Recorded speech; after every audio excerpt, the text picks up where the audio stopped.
အားလုံးပဲမင်္ဂလာပါရှင်အလူပွဲမှာထမင်းစားတဲ့ဗီဒီယိုဖိုင်တစ်ခုကြောင့်လူပြောများနေခဲ့တဲ့အေးမြတ်သူမင်္ဂလာပါပရိသတ်ကြီးတို့ရဲ့မြန်မာနိုင်ငံရဲ့ထိပ်တန်းအကယ်ဒမီမင်းသမီးကျော်လေးအေးမြတ်သူရဲ့လမ်ဘေးစရူဒီတာအလူပွဲတစ်ခုကထူးထူးခြားခြားထမင်းစားပြလို့လူပြောများနေခဲ့တာပဲဖြစ်ပါတယ်ရှင်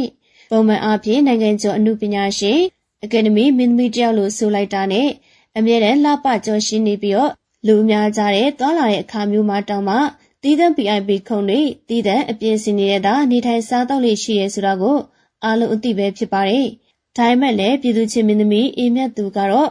အဲ့လိုအစင်လာစံနှုန်းတွေကိုအကုန်လုံးကိုဖျက်ချပစ်လိုက်ပါတယ်။ပြီးခဲ့တဲ့ရက်ပိုင်းအတွင်းကပြုလုပ်ခဲ့တဲ့စရူဒီတာအလူပွဲတစ်ခုမှာတော့အေးမြတ်သူဟာတကယ့်ကိုတာမန်ပြည်သူလူထုကြီးနဲ့တသားတည်းရောနှောပြီးတော့ထမင်းလက်စုံဝင်ရောက်စားတော့ခဲ့တာပဲဖြစ်ပါတယ်။တီးတဲ့ဇပွဲကုံတွေတောင်းဆိုတာမျိုးလုံးဝမရှိခဲ့ပဲပရိသတ်ကြီးကြားမှာဝင်ထိုင်ပြီးတော့ရိုးစတီးလင်ဘဲလေးနဲ့အာပါတရာထမင်းစားနေခဲ့တဲ့ပုံတွေပဲဖြစ်ပါတယ်။အေးမြတ်သူဟာနမကြီးဆက်လီတွေစားတောက်လေးရှိတဲ့ဟန်ကိုပုတ်ပုံစံမျိုးလုံးဝမဟုတ်ပဲတကယ့်ကိုအာပါတရာလွတ်လာနေဖစားတောက်နေကြတာပဲဖြစ်ပါတယ်။သူမဟာထမင်းပကံတွေကိုဟင်းရီတွေထပ်ပြီးတော့လောင်းထက်ခိုင်းရုံသာမကကြက်ပေါင်ကြီးကိုလက်နဲ့ကင်ပြီးတော့ပါဇက်အပစ်ကိုကိုင်စားနေကြတာပါ။ဟင်းရီတွေကိုလည်းပါဟန်ပဲမပါပဲအာပါတရာတောက်သုံးနေသလိုဘေးနားကလူတွေကိုပါအာမနာတန်းစားတောက်ကြဖို့တိုက်တွန်းနေကြတာပဲဖြစ်ပါရဲ့ရှင်။မိတ်ကအပြည့်အဝတ်စားလလတွေနဲ့အမြဲမြင်နေကြမင်းသမီးတယောက်ကအခုလိုမျိုးလက်နဲ့ဖက်ပြီးတော့လွတ်လပ်စွာစားတောက်နေတာမြင်ရသူတွေအတွက်တော့တကယ်ကိုအံ့ဩစရာမြင်ကွင်းတစ်ခုပဲဖြစ်ခဲ့ရပါတယ်။ဒီမြင်ကွင်းကိုကြည့်ရှုပြီးတော့အလူရှင်တွေရောပရိသတ်တွေတော်တော်များများကပါသူမရဲ့မမာနာကင်းစင်မှုရိုးရှင်းမှုနဲ့ချစ်စရာကောင်းတဲ့ပွင့်လင်းမှုတွေကို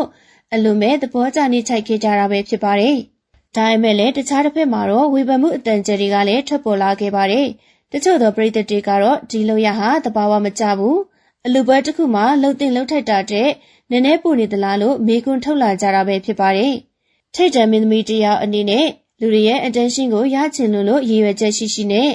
အတင်းခပ်ပပိုလှုပ်ပြနေရလားဆိုပြီးတော့လေထောက်ပြဝေဖန်မှုတွေကပြင်းထန်ရှိနေကြတာပဲဖြစ်ပါတယ်။ဘလို့ပဲဝေဖန်မှုတွေရှိနေပါစေအေးမြတ်သူကတော့အနုပညာလောကမှာသူမရဲ့ကိုယ်ပိုင်ရည်တည်ချက်နဲ့ခိုင်မာစွာရှောင်လန်းနေသူတူပဲဖြစ်ပါတယ်။ဘလို့ပဲဝေဖန်မှုတွေရှိနေပါစေအေးမြတ်သူဟာအနုပညာလောကမှာသူမရဲ့ကိုယ်ပိုင်ရည်တည်ချက်နဲ့ခိုင်မာစွာရှောင်လန်းနေသူတူပဲဖြစ်ပါတယ်။သူမဟာအောင်မြင်မှုနောက်ကိုလိုက်ဖို့ဖြန့်လန်းနည်းတွေကိုအသုံးမချသလိုပရိသတ်တွေရိုးအီနေတဲ့အရေးသွေးမမီတဲ့ဟာတာပေါ်ကားတွေကိုလည်းလုံးဝလက်ခံရိုက်ကူးလေးမရှိပါဘူး။ဒီနေ့ကိုဇကား3-4ကားလောက်သာရိုက်ကူးပေမဲ့ဇလန်းဆက်အိမ်ခိုင်မာမှုကိုသာတေချာစီရွေးချယ်တတ်သူပဲဖြစ်ပါရဲ့ရှင်။ဒါကြောင့်လည်းလက်ရှိမှာတော့အကယ်ဒမီတစုသာပိုင်ဆိုင်ထားသေးပေမဲ့